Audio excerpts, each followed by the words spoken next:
seperti yang dijelaskan pada part 2, apa sih yang menjadi tanda terjadinya gastrulasi? Mari kita simak dalam drama berikut ini. Kata mudghah dalam bahasa Arab merupakan gumpalan atau sepotong daging yang telah dikunyah. Al-Quran menggambarkan tahap ini seolah-olah ia adalah sepotong daging atau makanan yang telah dikunyah. Gastrulasi merupakan proses perkembangan embrio setelah blastula. Proses gastrulasi ditandai dengan terjadinya perubahan susunan yang sangat besar serta sangat rapi dari sel-sel di dalam embrio. Pada tahap gastrulasi ini, kehidupan embrio yang mulanya embrio bilaminar atau 2 lapis ditransformasikan menjadi embrio trilaminar atau 3 lapis. Kemudian dilanjutkan dengan pembentukan primitive streak atau garis primitif pada permukaan epiblast.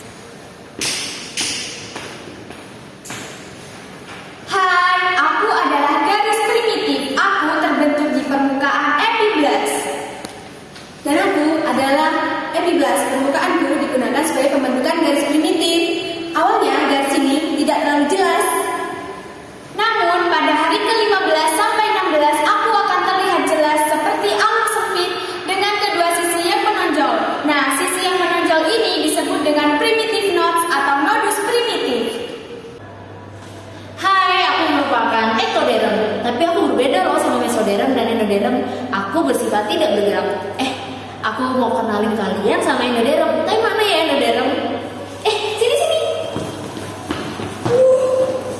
Halo, aku endoderm. Bagian aku ada banyak loh. Sini aku kenalin. Hai, aku sarana notochord yang terselip di antara endoderm membentuk kelainan notochord. Nah, selanjutnya notochord. Hai, aku adalah notochord. Aku adalah lapisan yang terlepas dari endoderm. Dan aku membentuk suku garis tengah. Aku berfungsi sebagai kerangka aksial. Aku adalah mesoderm. Aku berada di setiap sisi notochord. Kemudian tabung neuron akan menebal dan membentuk garis longitudinal mesoderm paraksial. Di daerah nodus dan garis primitif tersebut, sel-sel epiblast bergerak masuk untuk membentuk lapisan sel baru, yaitu ectoderm, mesoderm, dan endoderm. Hai, aku puncak saraf.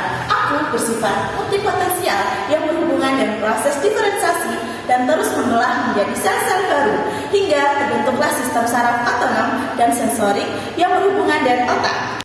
Hai, aku adalah somit. Aku memunculkan pasangan pertamaku pada hari ke-19 hingga hari ke-21 pada ujung kranial. Nah, mumpung sekarang udah hari ke-19, jadi waktunya aku buat munculin pasanganku. Mana ya pasanganku? Sini.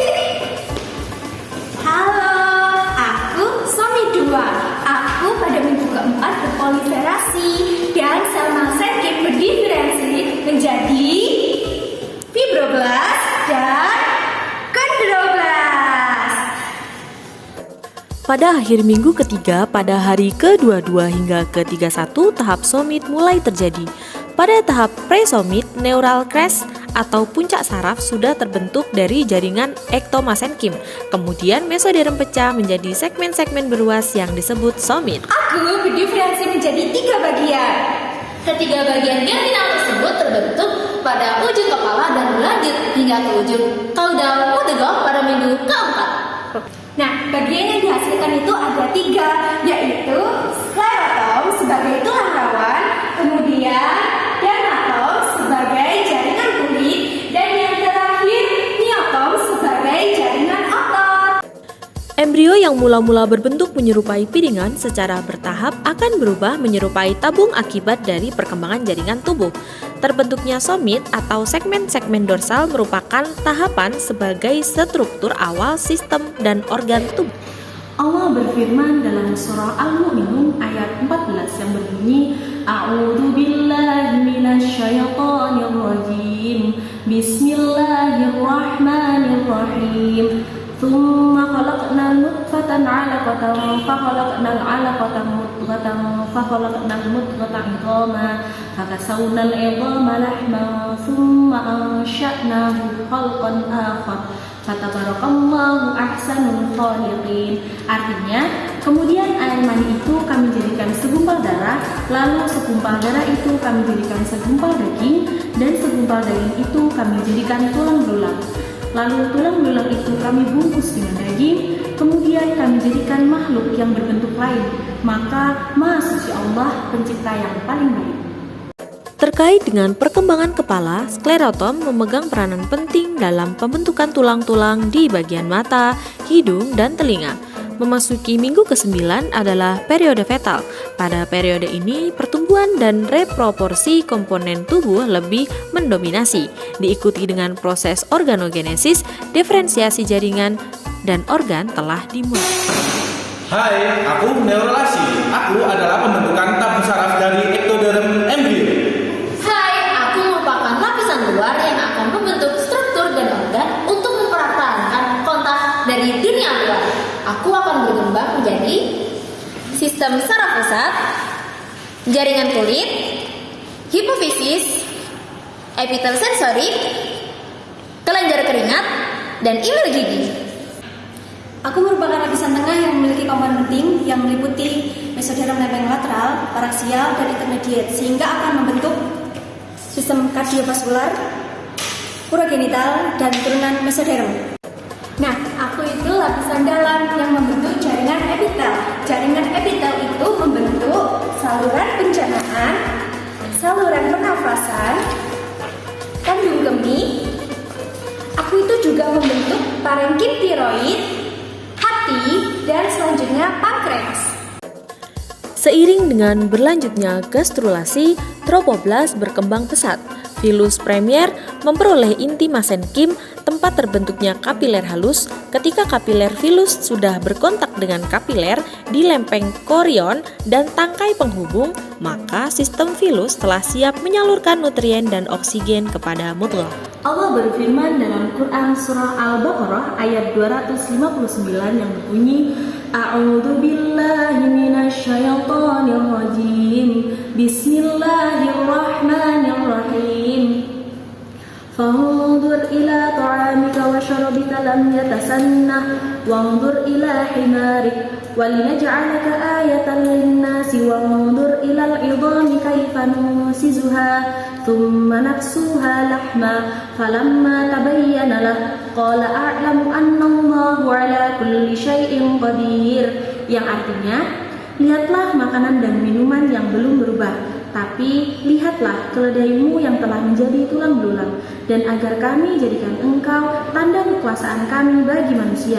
Lihatlah tulang belulang keledai itu, bagaimana kami menyusunnya kembali, kemudian kami membalutnya dengan daging.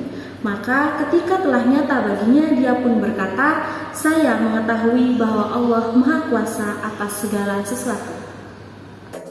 Akibat pembentukan sistem organ dan pertumbuhan sistem saraf pusat yang pesat, diskus embrional yang semula datar mulai melipat secara sefalokaudal membentuk lipatan kepala dan ekor.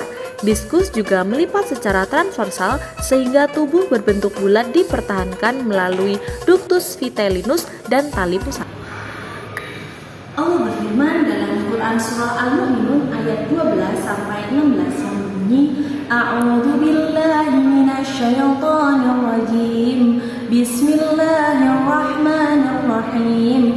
Walaqad khalaqnal insana min sulalatin min tin, thumma ja'alnahu nutfatan fi qararin makin, thumma khalaqnal nutfatan 'alaqatan fakhalaqnal 'alaqatan mudghatan fakhalaqnal mudghata 'idhaman fakasawnal 'idhama lahman thumma ansha'nahu khalqan akhar fatabarakallahu ahsanul khaliqin. Thumma innakum ba'da dzalika lamayyitun thumma innakum yaumal qiyamati tub'atsun, yang artinya, dan sesungguhnya kami telah menciptakan manusia dari suatu saripati yang berasal dari tanah. Kemudian kami jadikan saripati itu air mani yang disimpan dalam tempat yang kokoh atau rahim. Kemudian air mani itu kami jadikan segumpal darah, lalu segumpal darah itu kami jadikan segumpal daging, dan segumpal daging itu kami jadikan tulang belulang. Lalu tulang belulang itu kami bungkus dengan daging, kemudian kami jadikan dia makhluk yang berbentuk lain. Maka Maha Suci Allah pencipta yang paling baik. Kemudian sesudah itu sesungguhnya kamu sekalian benar-benar akan mati. Kemudian sesungguhnya kamu sekalian akan dibangkitkan dari kuburmu di hari kiamat.